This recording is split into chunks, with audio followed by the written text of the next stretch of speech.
Hey, everybody, thank you. You don't clap at the beginning, okay? But thank you very much for coming.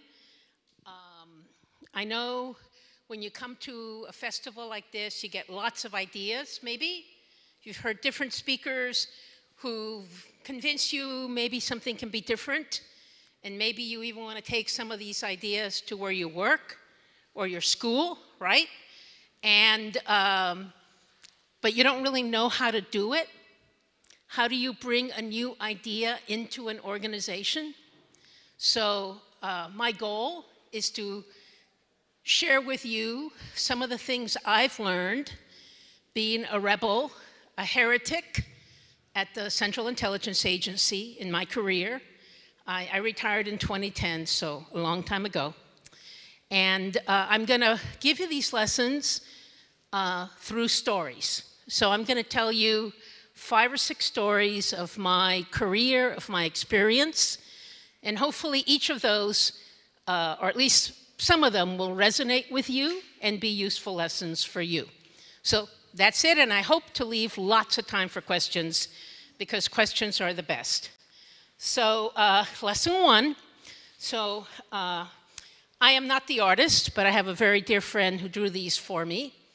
I am Puerto Rican.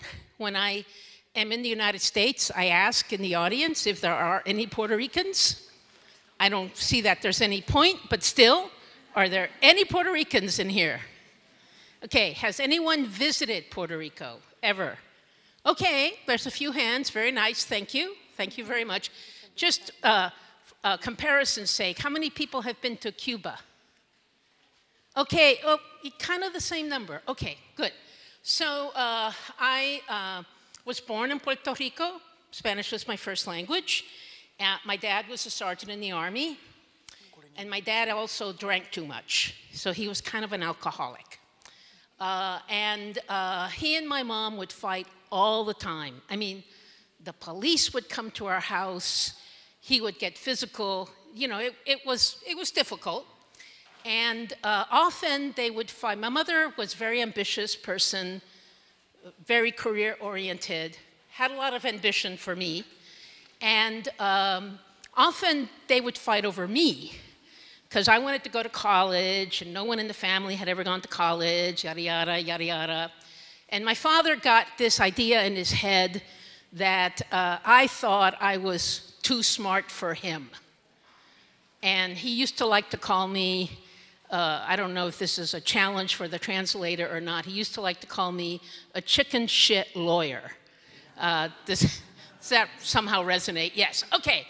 So this drawing that my good friend John, now there's the joke. Okay, so this is great. I get 2 laughs for every joke I make, which is fantastic. So anyway, my friend John, you can see he's got the shadows of my mom and dad fighting behind me. That's my brother wearing this beautiful pair of paisley pajamas. And I don't know, that's his idea of me. I never had a little stuffed animal like that, ever, ever, ever.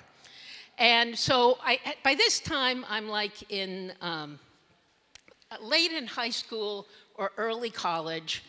And I actually had gotten to the point where I would come home, and my dad would then come home, and I could tell kind of the moment he walked in the door what kind of mood he was in. I sensed it, and I would, be ready for a confrontation. So this particular evening, he comes home, and I can tell he's in a mood to fight.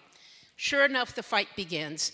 And I had learned that the earlier I call the police, the better, because we didn't get to the physical stage if I got the police to intervene.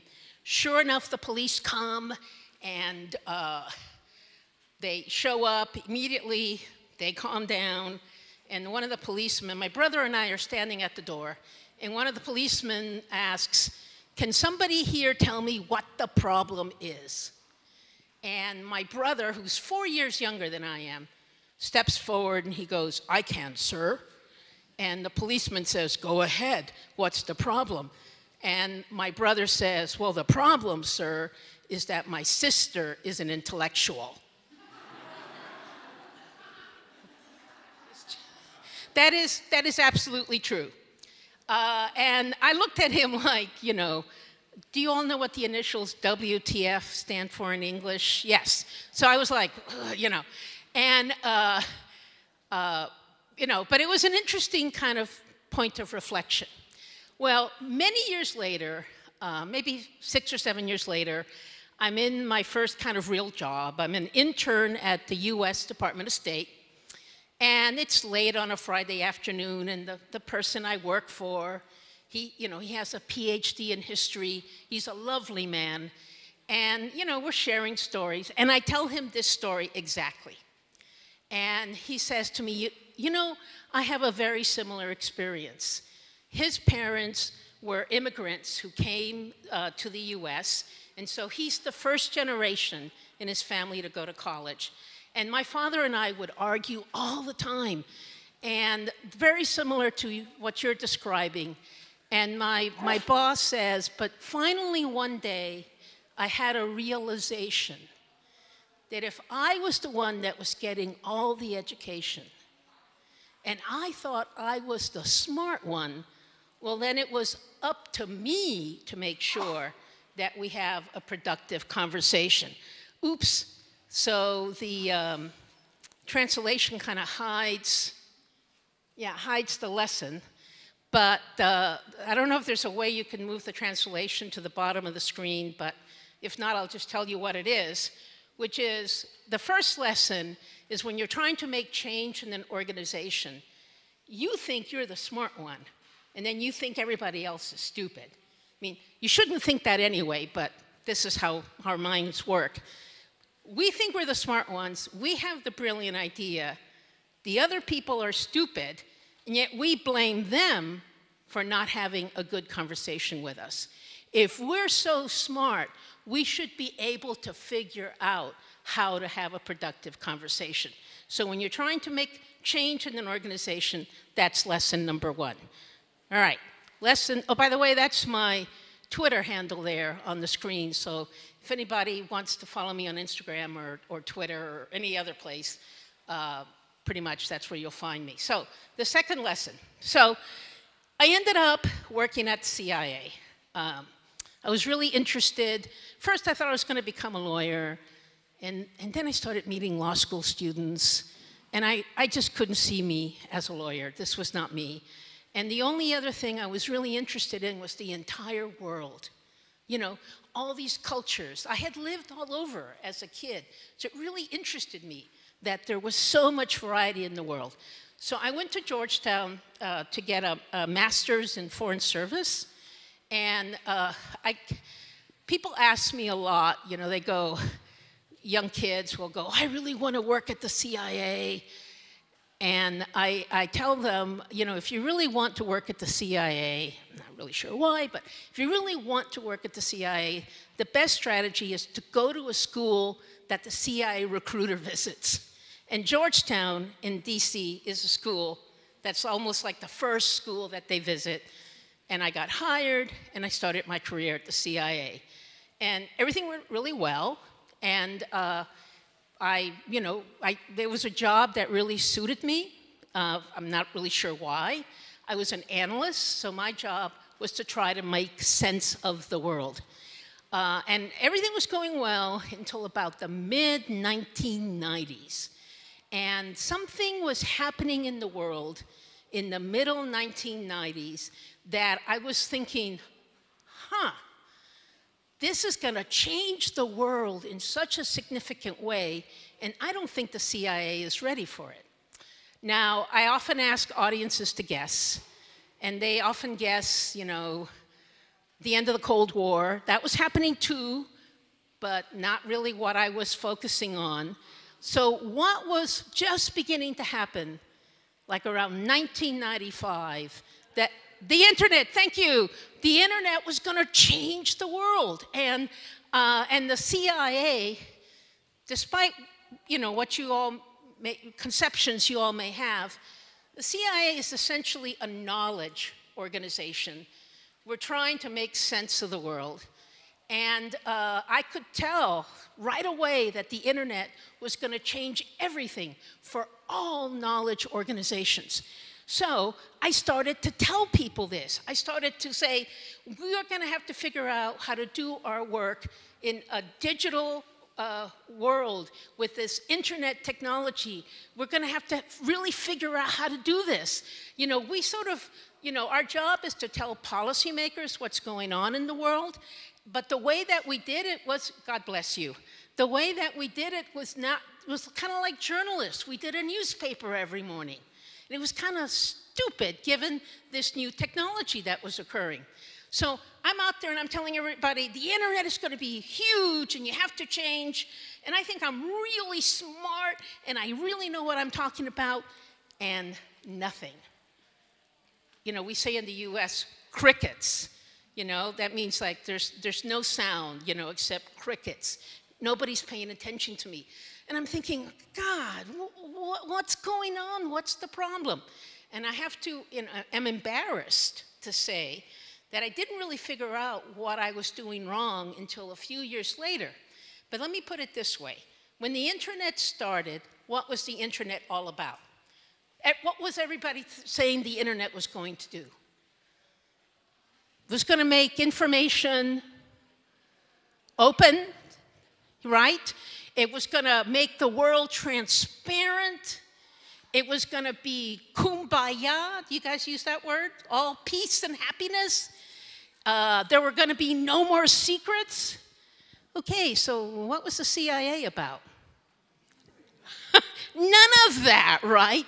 Even in its very best days, the CIA is not about open information for everyone, right? So what I did not realize, and again, you're not going to see the little thing on the, oh, this one shows up, okay. What I did not realize is that what I was suggesting to the CIA was heretical. It was against the prevailing orthodoxy. I was really, my ideas were tantamount to asking the CIA to abandon huge amounts of what it believed to be true. So my second lesson for people who want to make change in an organization is you have to evaluate your ideas and decide, are these ideas so revolutionary and so radical that they're going to be theological in nature? Now, I'm not suggesting that you shouldn't try to do that, because I tried to do it. But it's a good a strategy to figure that out first, okay? To kind of evaluate how much of a departure is what I'm suggesting from what my organization's real values are. And my friend John, who, as you can see, he's got this sort of medieval picture here. And I don't know if you've noticed those little pieces of yellow that people are holding, those are Post-it notes. So that's his way of representing a new idea. I'm walking around with a Post-it note. Anyway, so that's the second lesson. Theological change is really, really hard. And so figure that out before you do anything else. So there I am with my little Post-it note and my CIA badge, apparently burning at the stake. What could this lesson be? So just a couple of years later, I'm still trying to make this argument. I'm not getting anywhere. My career is beginning to suffer. I can't get, I interview for jobs, poor Carmen, that I think I should get and I don't get them. And finally somebody who rejects me for a job in the CIA says, you know why no one wants to hire you is they all think that you're cynical and negative. And I was, you know, not happy. So I'm in New York City. I'm attending kind of a conference with a group of business people. And we're having a cocktail hour and a dinner after the conference. and I'm just standing around, and I swear this story is true. I'm approached, this woman just comes to me, like she's like determined to say something to me. And she goes, Carmen, I can tell that you are a heretic at the CIA. And that was the first time that word had been applied to me, that I had that sensation that I was a heretic at the CIA. And she goes, and I have some advice for you. When you're a heretic, your life is going to be really uncomfortable. And for you to survive, you have to recognize that your life is going to be very uncomfortable. And it's not enough for you to accept that you're going to be uncomfortable. You have to kind of enjoy being uncomfortable if you're going to make any progress, because when you are being uncomfortable, at least you know that you have like integrity, that you're being true to your idea.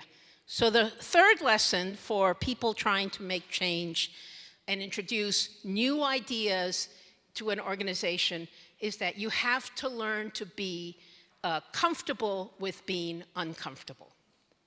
All right, are you with me? Everybody okay? Yeah, all right. Lesson 4. So here I am, I'm being cynical and negative, and I can't get a good job, and I'm getting close to giving up. It's about 1998, actually, and I don't really know what to do. I've sort of resigned myself to just finishing off my career and retiring. And this new job gets posted for this new position at CIA.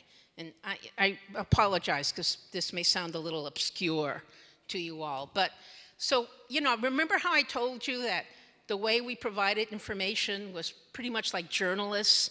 We sent classified newspapers all around town.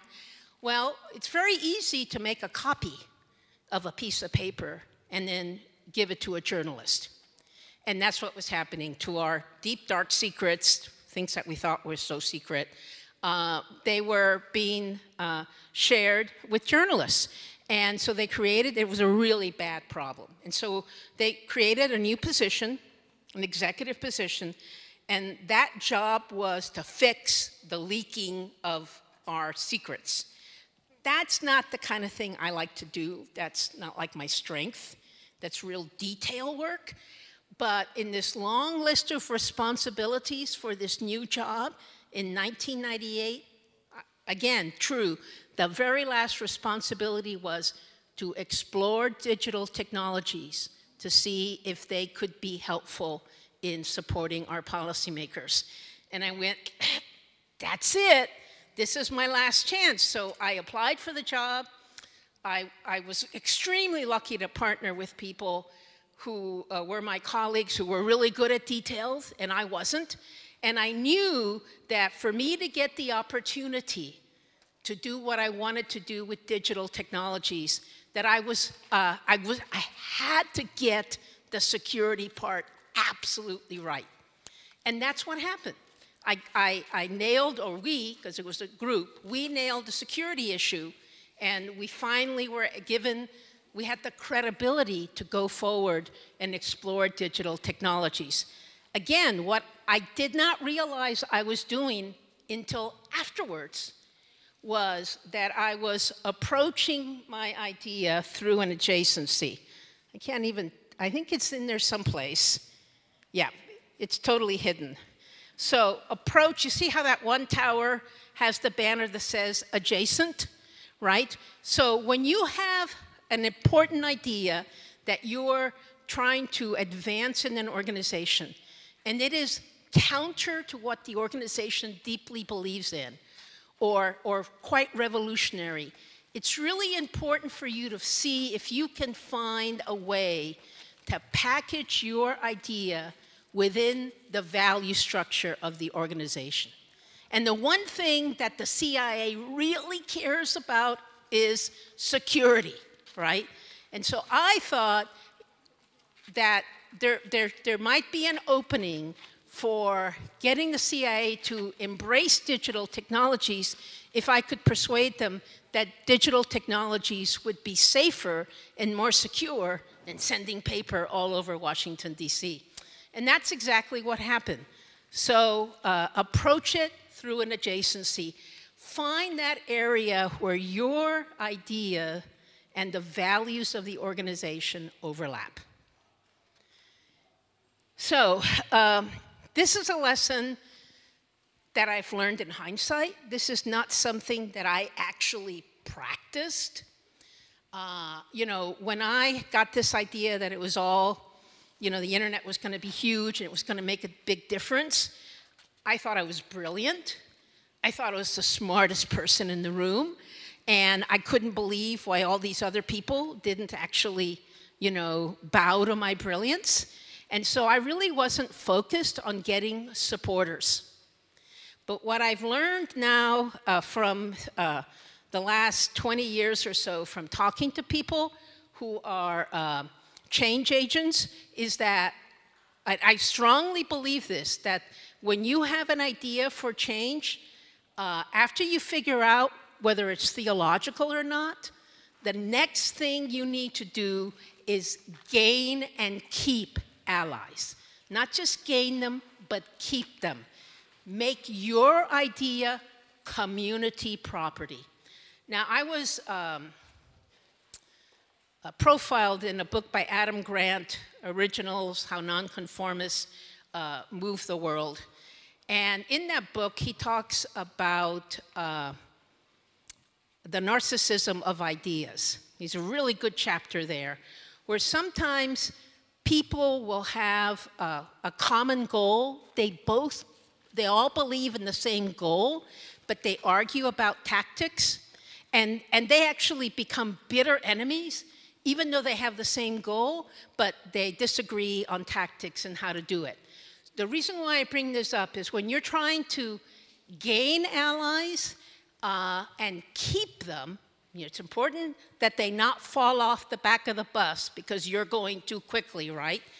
That you not let differences about tactics get in the way of building the alliance. In my opinion, the number of supporters you can get around your idea is more important than the purity of your ideas.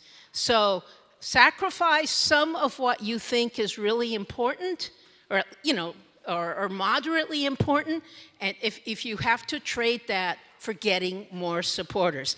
Again, this is something that, you know, not everybody believes in, but I strongly think, and our experience in talking to change agents supports this. So, you know, we start moving on digital technologies. We start making some progress.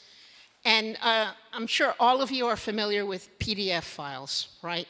You use them every day, right? But in the year 2000, I don't even know if PDF files were invented, but they were not very common. And we were sending documents around, you know, putting them on bulletin boards instead of printing them on paper.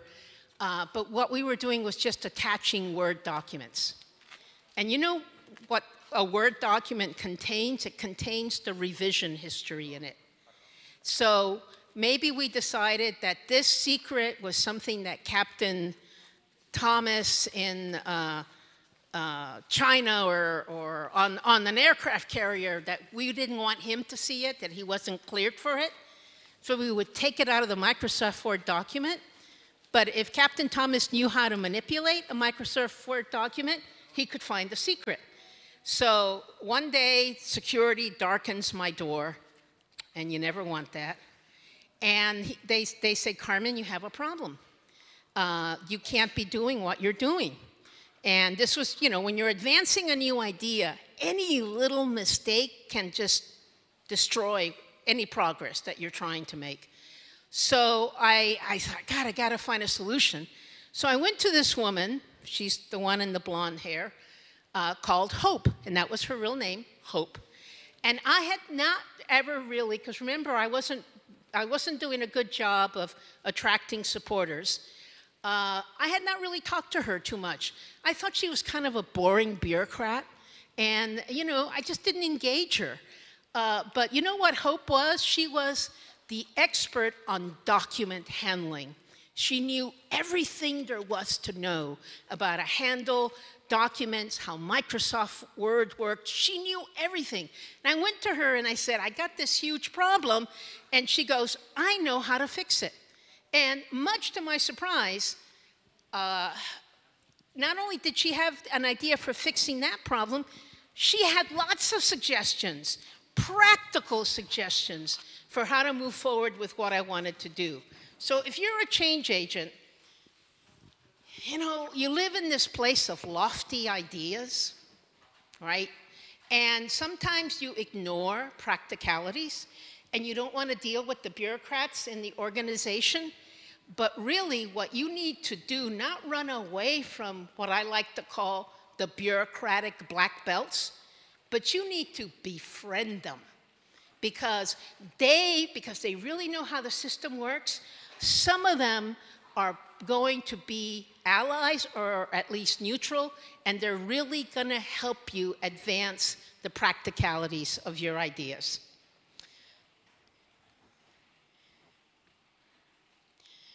So there's three more here that I'm not going to spend as much time talking about, but I want to just say a few words about them. So know when to quit. I get asked that a lot when I talk to groups about being at Rebel at work. At a minimum, you should quit before people start calling you cynical and negative. That's like a really good time to quit. But another really good thing about advancing, about working on growing your coalition and getting people to support your idea is that they can tell you and they can advise you and they can coach you about when you're coming on too strong. So have, you know, friends around you who will tell you what they really think about what you're doing so that you can moderate your behavior. Always speak your truth. You know, I went through this period where I was very close to giving up. And, but I would still talk about with friends in informal settings what I thought needed to change. And so one of the things I thought was important was that the CIA, that we needed more creativity in our work. You know, one of the criticisms for why we didn't fully anticipate 9/11 was the commission called it a failure of imagination. So I would talk to people about how we need to be more creative. So like 7 years ago, I'm at a conference and I'm giving a talk like this, and this woman comes up to me afterwards, I swear this is true, and she goes, you don't know me, but I'm married to so-and-so. Oh, I remember him. And she goes, you changed his life.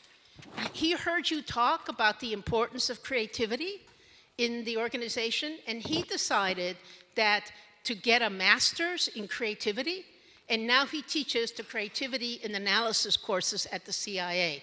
And I was blown away by that because, you know, who knew, right? So if you have ideas and you believe in them, if you have to kind of step back a little bit from your advocacy, in small groups with other people, speak your truth. They'll help you refine your ideas. And you know what? You never know who's listening.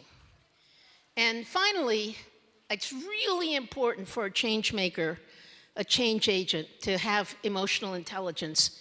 So I want to go back to that first story I said. You know, remember my parents? Carmen's an intellectual.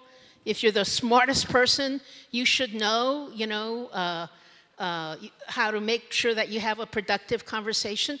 Well, about 10 years ago, I was being interviewed for a show called Intrapreneurs Are Everywhere. It's like a radio show. And the guy who was interviewing me, well-known tech guy in the US, Steve Blank, if anybody knows, like he's like a lean startup, agile guy. And so they give you the questions that they're going to ask you. But he sprung a question that he had not asked me. And he does that on purpose. He had not asked me ahead of time.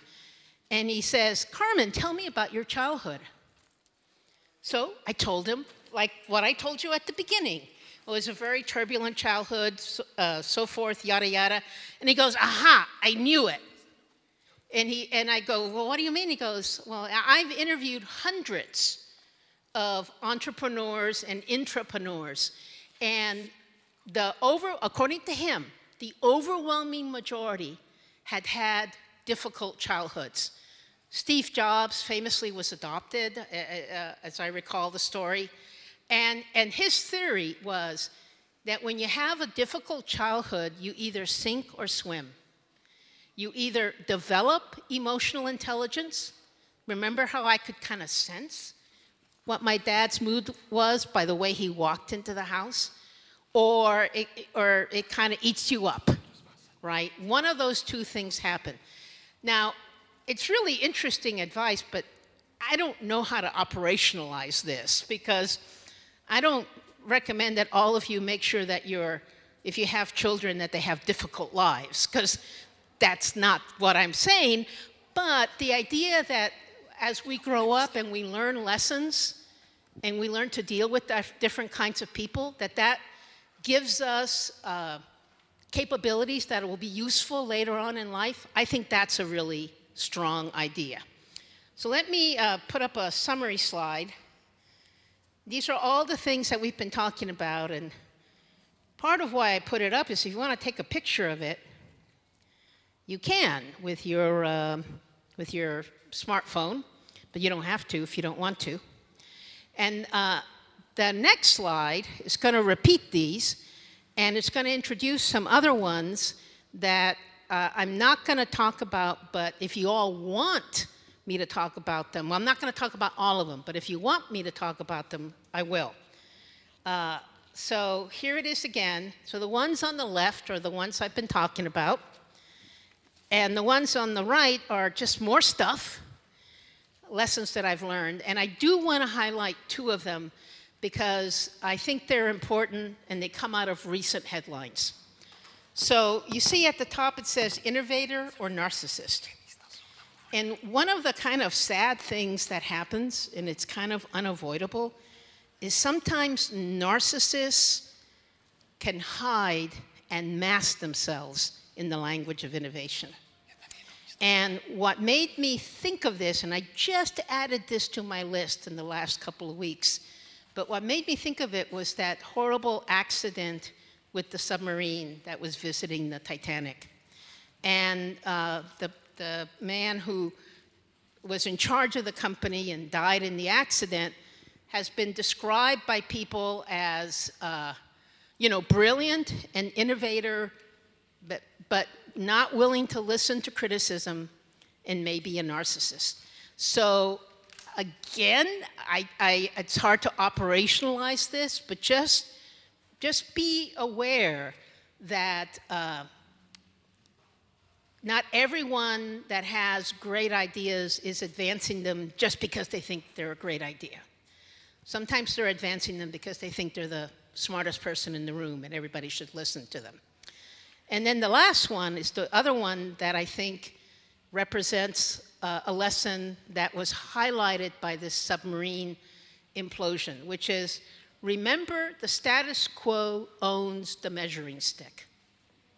So metrics, right? When you're trying to make a change, and you're trying to change a system, and it's revolutionary or maybe theological in nature, people are going to say, well, how will you measure success? How will you know it's working? And metrics are really hard. And what makes it particularly hard when you're an innovator is that all the existing measurements were created by the status quo. And in that case of that submarine, when I read the stories, I was just shaking my head.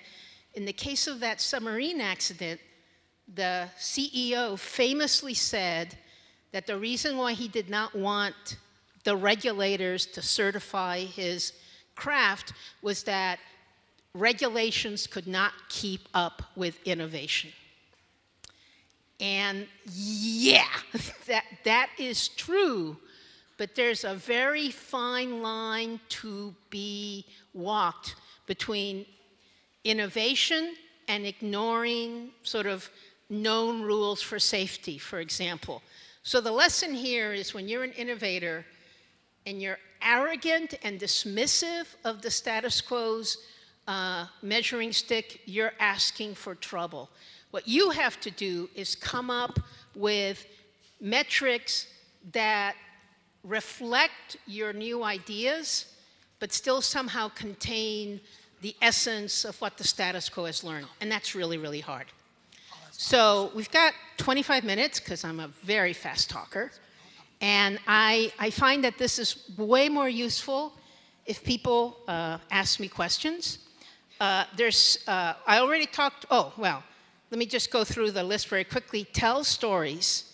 This is what I have been doing. You are a much more effective communicator if you tell stories than if you make rational arguments. Avoid the Athena complex. I don't know if anybody knows what that is, but if you do, I want you to tell me. Anyway, I can talk more about any of these, and I can answer any of your questions. So let's do it. Questions? Don't be shy. Questions?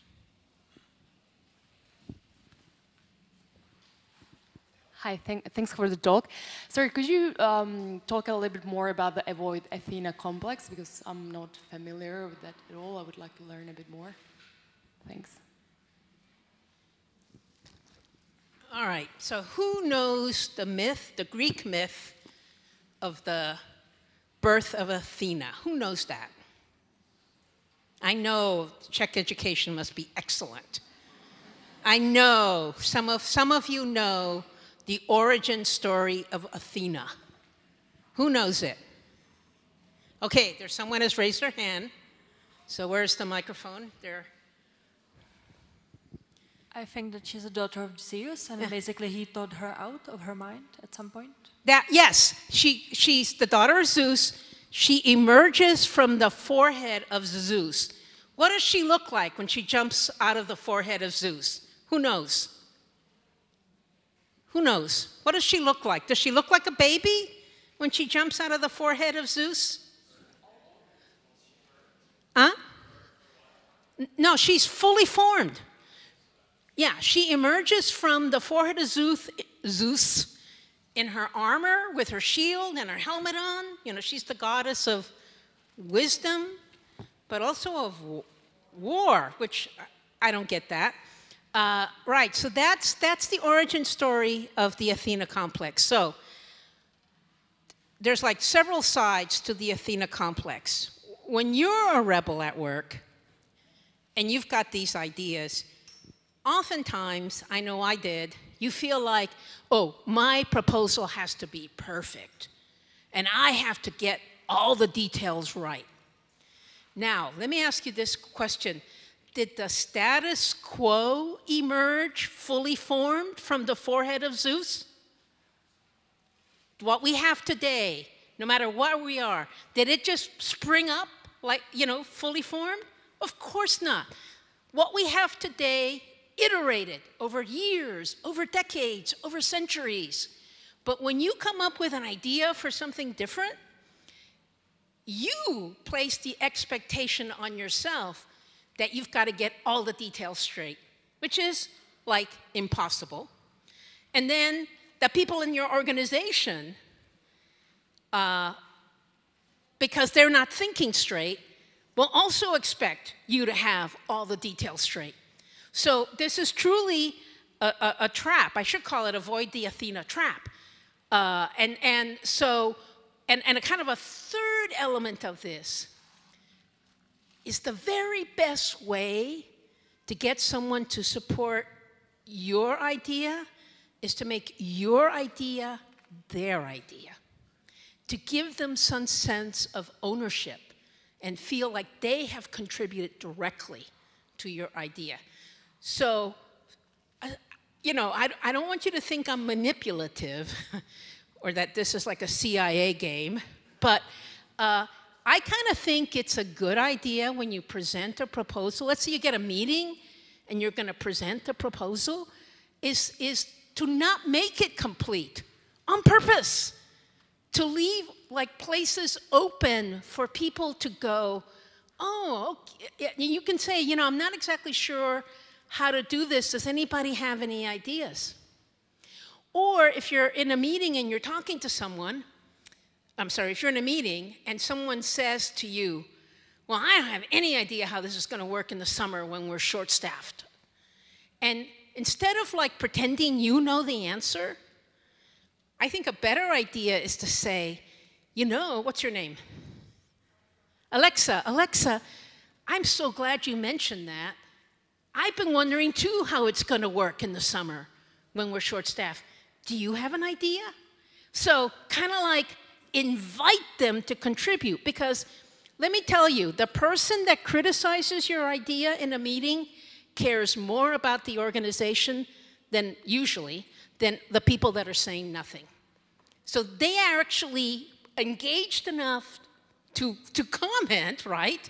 And so what you want to do is, rather than ignore them or pretend you know the answer, to invite their contribution.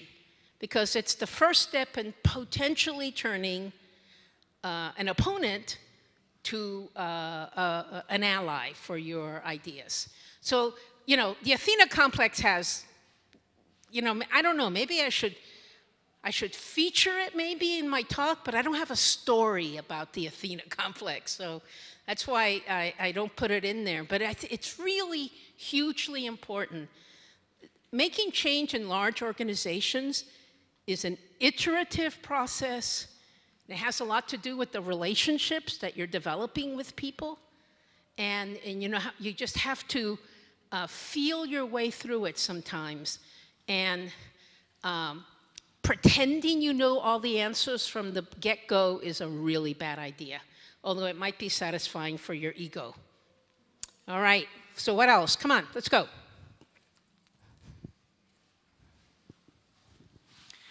Thanks. I would have a question regarding the position of, let's call it outlier. To put it in a perspective, to put in an example, I'm a lawyer and I work in a national energetic company. That means that I have a legal education, but most of the company are people who are experts on energetics, on electricity and stuff like this. Therefore, if I want to change something or improve something from a legal point of view, you meet a people with completely different life experience, education, and approach towards the life and towards the functioning of the company itself. Therefore, is there another level or another layer how to compromise or confront or cooperate with those people who are complete outliers towards your experience? Because you mentioned you work in CIA with another CIA experts. I guess they all have like similar background, more or less. But in this case of outliers, it's completely different approach towards solving issues. Right. So what would you recommend? Thank you very much. Oh, thank you for the question. That's a good question. And when you say something is a good question, that almost always means it's a hard question, and you may not know the answer, right? But I want to tell you that when you're, the CIA has like 4 distinct different cultures. So I know a little bit of what you're saying, and I also know that we had lawyers. Pretty tricky to be a CIA lawyer is all I have to say. So it's hard when it's just almost like the opposite of how I began. I'm talking about theological change. So for you, any ideas that you have are going to be probably not directly related to the mission, because the mission is electrical or technology or whatever you said. So one of your challenges is always going to be to get whatever your idea is out of the context of law and present it and illustrate it in a way that connects it to the mission in some way. So I don't know how you would do that, But you have to sort of make that connection that if we don't do these things in this area, it will eventually affect and denigrate our ability to perform the mission. So that's one thing. And the second thing that we used to say this a lot at CIA, and it's good and bad, right? So we used to say to the lawyers, your job is not to tell us what we can't do. Your job is to help us figure out how to do what we need to do legally. So when you're thinking about your legal advice, is it advice, you know, are you always sort of talking in the context of what you can't do?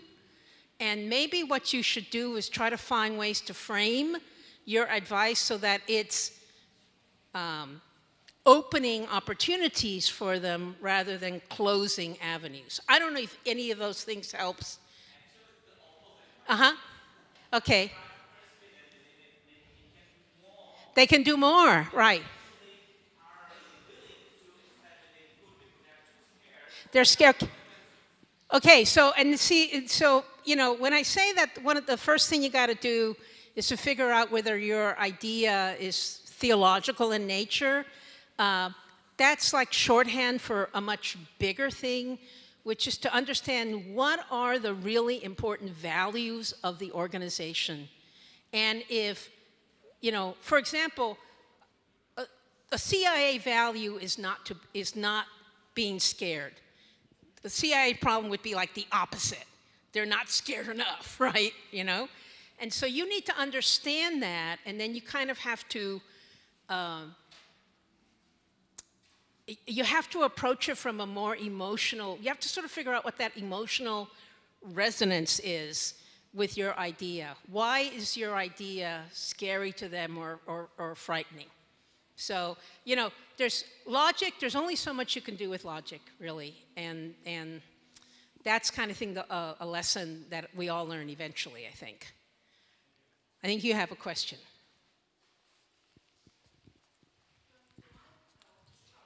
Yeah, she's really fast. Thank you.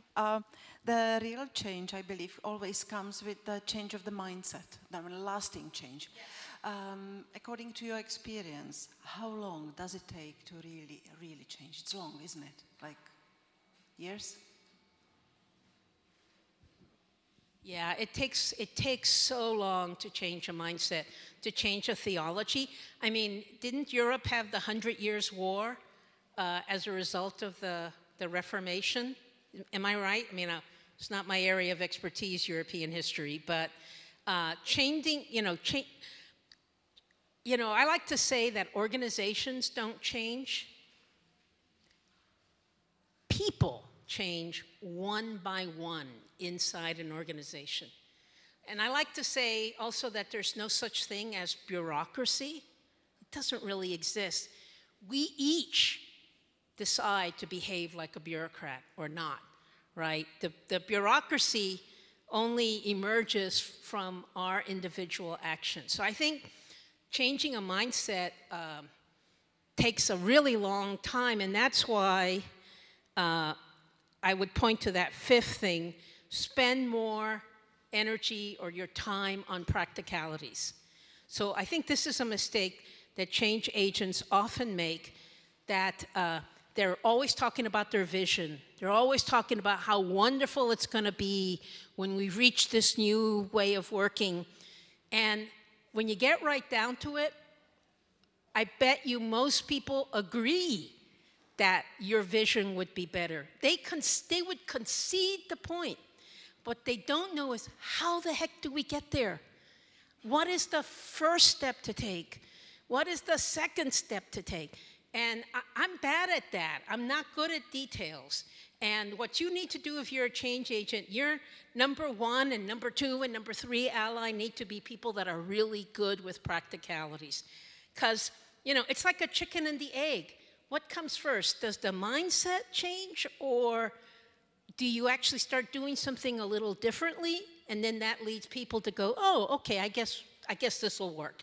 I did a presentation once, California to a teachers conference, and this teacher came to me afterwards and said, I have 2 words for you, tiny pivots.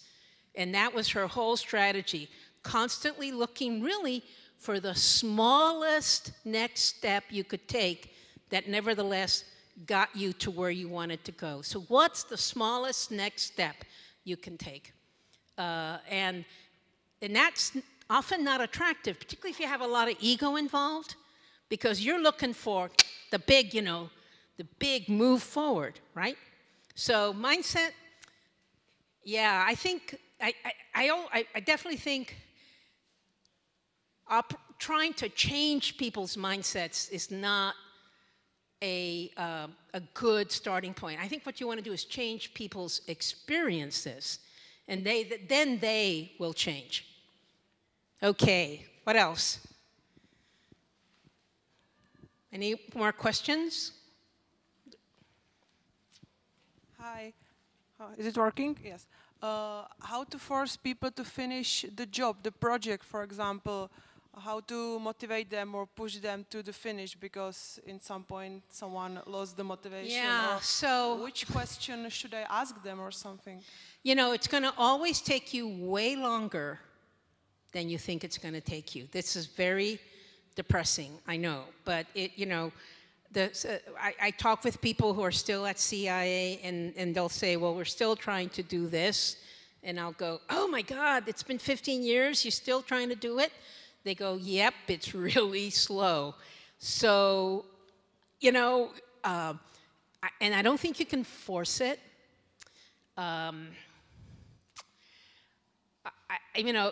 It's very appealing to set deadlines and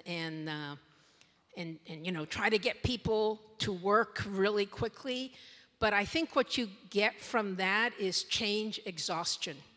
There was a guy who was in charge of a large organization in Washington, and he was trying to make a big change. And so he had this program, 100 Days of Change. And every day he sent an email to the entire workforce, day 1, day 2, day 3. What do you think was going on at day 85? Nobody was reading it, and no real progress was made. So, again, it's just sort of my personality is to sort of accept things as they come a little bit more than perhaps other people's personalities. But I think in the end, you have to sort of work organically with the people in the organization rather than think that you can, through rules or something, make them change. It's just not, for the most part, it's just not possible. And I know that's not necessarily good news, but it's reality. So tiny pivots, and frankly, the larger your coalition of people who support your idea, probably the faster you'll be able to go. I know that's also counterintuitive, but having many people who have accepted your idea and who are going to look for a way to operationalize your ideas within the context of their particular section, that's going to create more momentum than trying to do it top down. What else? They're over here.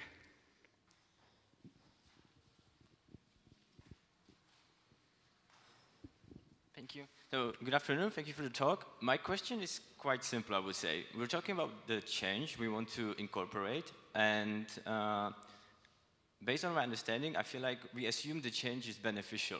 But how do I know the change is actually beneficial? And like what I'm pursuing is actually right or wrong or something like that. Thank you. That's a great question. And I know when I was at CIA and when I had my ideas, I often wondered whether or not, how right am I? So I think that's a really healthy question. And that's a question that you, if you're a change agent or you're a member of a change coalition, should be asking yourself all the time, how do we know that we're doing the right thing? One of the reasons why the first step for a change agent was to gain and keep allies is if you can't get anybody else in the organization to agree to your idea, that's a really good test of whether or not you have a viable proposition. And if people flock to your idea, and you know, it's kind of like, I don't know if I can do this, but you know, your ideas and proposals need to have a lot of connection points that other people can connect to. So this is like part of the Athena complex. If your ideas are monolithic and smooth and, you know, perfect, one, it's going to be harder to figure out if they're wrong because it's not organic. And two, you're not allowing people to connect their slightly different idea to your idea. So one way you know that you're wrong is that, or that you're in trouble, or that you're too arrogant, is that other people can't figure out how to contribute to your idea. And then a third thing I'll say on this is always pay attention to laughter. So, yeah. Why do people laugh? Like when you're in a meeting and people laugh. Well, sometimes they laugh because you're funny, but sometimes they laugh at something you did not intend to be funny. So you're in a meeting, how do you know you're wrong? How do you know you're saying something that is startling other people? If they laugh. They laugh when they're not supposed to. So kind of paying attention to those cues can help you. What else? ¿Qué más?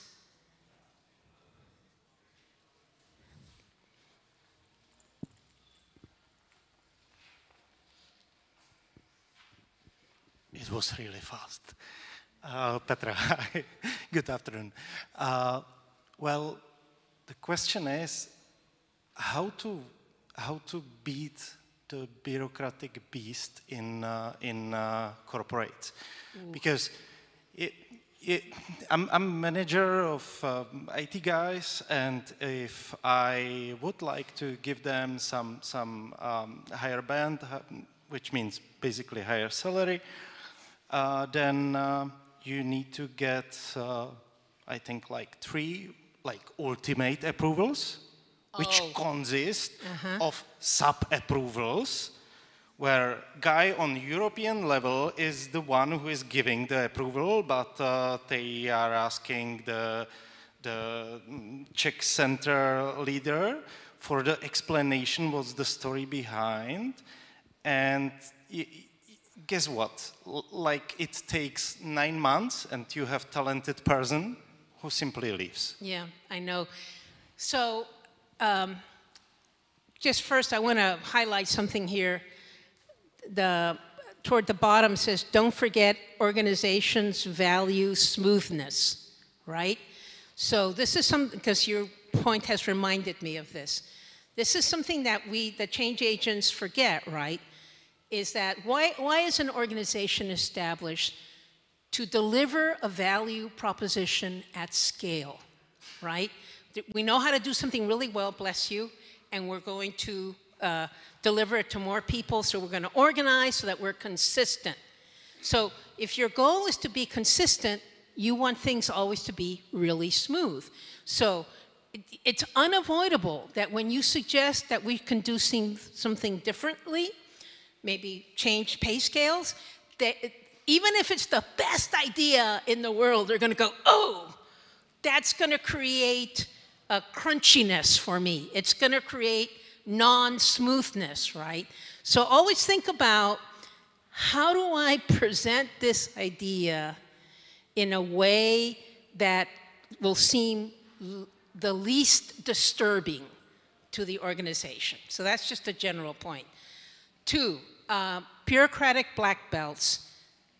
Don't avoid them, engage them. So I would say if you've got an idea, there's something that you want to do first, you go find those people in your organization who are at the choke points, who really know how to do everything really well, really know how the bureaucracy works, and you say, hey, I'd like to interview you, or can we have lunch someday?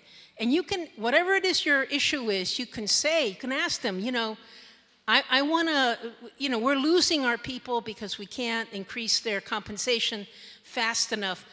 How would you do it? How would you do it?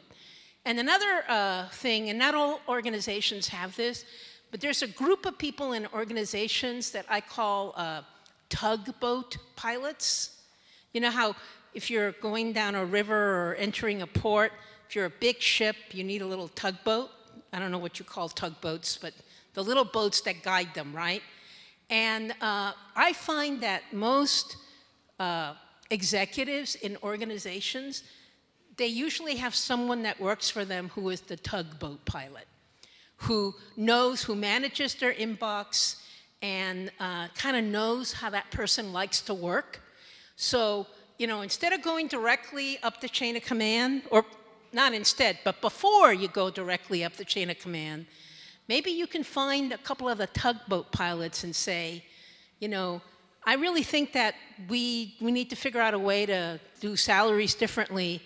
And the thing about tugboat pilots is they're usually, their number one motivation is to make the person they work for look good. And if you can kind of get your idea to kind of, if they can see your idea as something that will make their boss look good, maybe you can advance it. But, you know, bureaucracies I know are really hard, and bureaucratic rules are generally not very good. So that's all I have. Anything else? Oh, one up here. Patrick. I only know your name because you were at another session. Yeah, hi Carmen. I have two questions for you.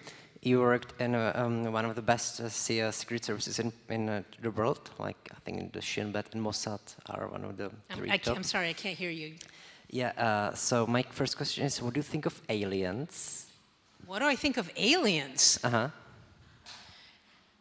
You mean like from another world? From another personal view of yours, yeah. Well, you know, I tell you, I believe in, I try to be as non-judgmental as I can be.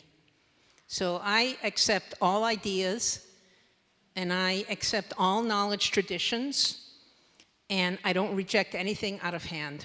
So I think we live, if you want to know what I really believe, I think our destiny as humans is to live in a universe without explanation.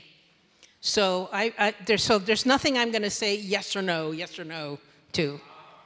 Huh? Oh, okay. You have to come talk to me later. Okay, we're at time, so one more question.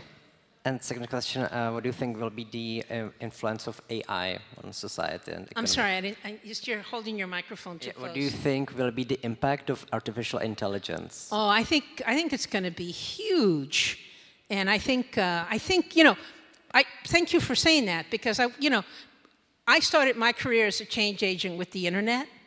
I think we're at another inflection point with artificial intelligence. And the same way I thought the internet was going to change how all knowledge organizations worked, I think artificial intelligence has the same potential. And those of you who are already recognizing that, you need to learn some of these lessons. You need to learn new ones, because I'm not like completely, I'm definitely don't know everything I need to know. But I'm too old to learn much more. But yeah, I think artificial intelligence will be the next thing that will really demand people to be clever and engaging rebels at work. I think that's the next big challenge. So do you all know the phrase, I'm going to end with this. I don't know if this works in Czech. Is there a phrase, if you can't stand the heat, get out of the kitchen? Have you heard that phrase? Does that kind of exist? Okay, so I heard this the other day from someone. If someone tells you, if you can't stand the heat, get out of the kitchen, the problem is probably with the kitchen. All right, thank you very much.